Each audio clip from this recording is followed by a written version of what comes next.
Өркен мамандандырылған мектеп-интернатының 8-ші В сынып оқушысы Таева Аяулым Мұқағалиға арнау. Ақын аға, жүрегімде мәңгілік, есіміңді шырқатсам қоян қылып. Жақсы көрем сізді туған әкемдей, көкейімде әнің тұрар жаңғырып.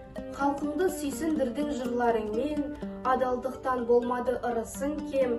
Сүйегіңе жамандық дарымаған қазақ деген киенің нұрысың кем. Ұрпағыңыз сізбенен мақтанады, сіз жырлаған өлең жырдан бақ табады. Әр қазақтың жүрегіне өлең еткен поэзияның сіз боласыз ертиқаны. Туа біткен барлықтарын бойыңа, ақын болдың ерте жетілген ойыңда. Поэзияда үлкен таңба қалдырған, сізге арнау бұл 90 жылдық тойыңа.